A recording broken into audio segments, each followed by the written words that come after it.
Sonic the Hedgehog and Dr. Eggman, a classic hero-villain dynamic that's gone through decades of innovations, spin-offs, rebrands, and straight-up dog shit. This duo is the basis of just about every Sonic game, but their bitter hatred for one another has definitely lightened up in the past couple of years, most recently with the two of them teaming up for the third Sonic movie. So today, we're gonna look at every single time these guys join forces and rank them from worthless to elite.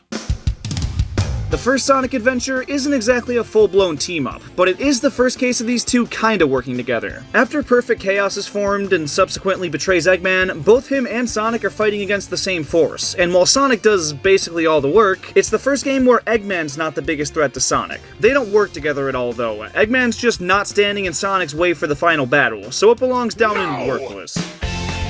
This game has the first real alliance between Sonic and Eggman. After Shadow tricks Eggman into powering the Eclipse Cannon to the point of no return, Eggman realizes how royally screwed they are, and having nowhere else to turn, he faces the group he's been spitting in the face of this entire game. He gives them his grandpa's snooze fest of a diary. It confirms that, yep, they're f***ed. So they game plan and try and figure out how they're gonna shut down the cannon. He's the one to reassure everyone that there's hope, and tells them about the shortcut to the core. So all 6 playable characters complete a short section of level, including both Sonic and Eggman, and they make it in time to save the day. Now, Sonic goes on to contribute way more, but Eggman's body doesn't react the same to the Chaos Emeralds, so that's all he can really do, and being able to play as both of them for this team-up is more than we can say for any of these others. It's kinda an elite look. The only problem is, he's the one that caused the problem, so it's not a pure team-up, and therefore it goes right under elite as an Eggman redemption.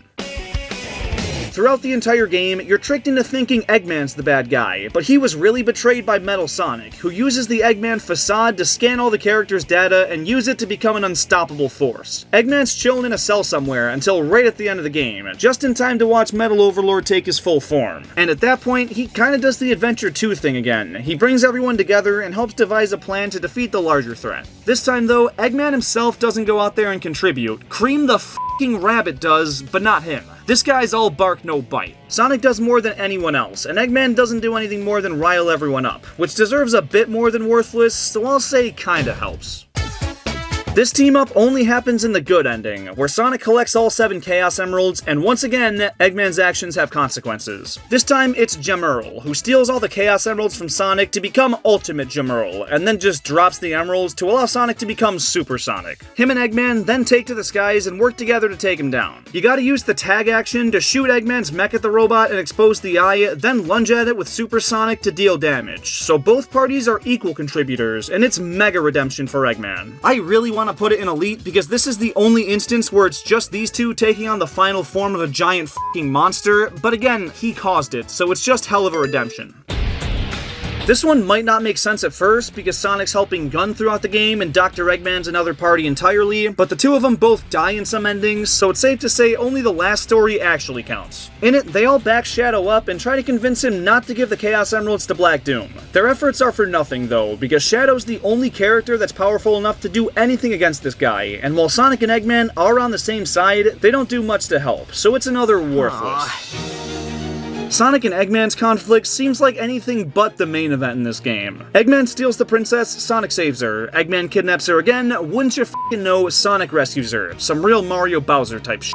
Iblis and Mephiles are the actual forces to worry about, and Eggman once again f***ed around and found out. Solaris is created and causes their entire reality to collapse, with their only hope of bringing things back to normal being Sonic's revival. Eggman plays the victim card for a minute, but then explains a little bit about Solaris, gives everyone some hope, and tells them that the Chaos Emeralds are still scattered in this little area that somehow survived time itself collapsing. He tells everyone to go and collect them, and I guess he just hangs back with Elise? That awkward silence had to be legendary. Yeah, so sorry for kidnapping. Don't talk to me. With all 7 Chaos Emeralds, Elise saves Sonic, and him, Shadow, and Silver all go super and save the day. This is almost a carbon copy of Eggman's contribution in Sonic Heroes, so it's another kinda helps.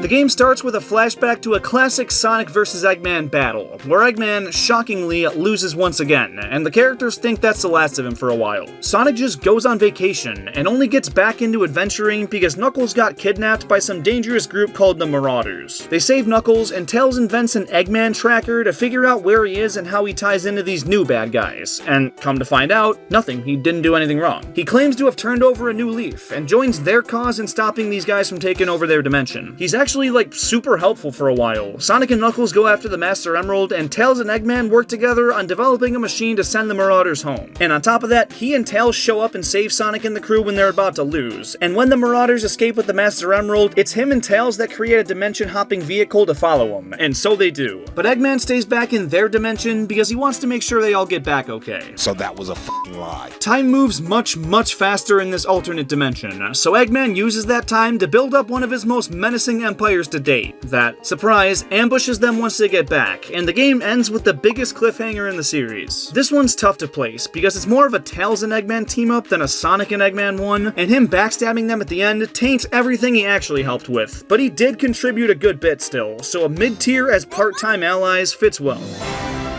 This game probably comes to mind first when you think of these guys teaming up. They marketed it pretty heavily, and it is the only mainline game where they're friendly to one another for a majority of the story. Eggman tries to tame the Deadly Six with some magic conch, and Sonic smacks it out of his hands to stop him. But once out of Eggman's control, the Zeddy use their mind control powers to take over Eggman's robots and leave the three of them cooked. They escape this encounter, but the Zeddy get control of Eggman's mega machine that sucks planets of their power and intend to completely destroy it, leaving them no other choice than to team up and use Eggman's knowledge of the machine and Sonic's everything else to save the day. Eggman's not seen in any gameplay, but he shows up in most cutscenes, and yeah, these are pretty terribly written and hard to watch, but Eggman proves himself on multiple occasions to be a trustworthy ally. He saves Tails from something stupid he did, and saves Sonic after a bridge they were walking on collapses, and tosses him to safety before he can save himself. He's a hell of a guy, and without him, Sonic and Tails both would have died, which makes it all the more confusing when he betrays them at the end.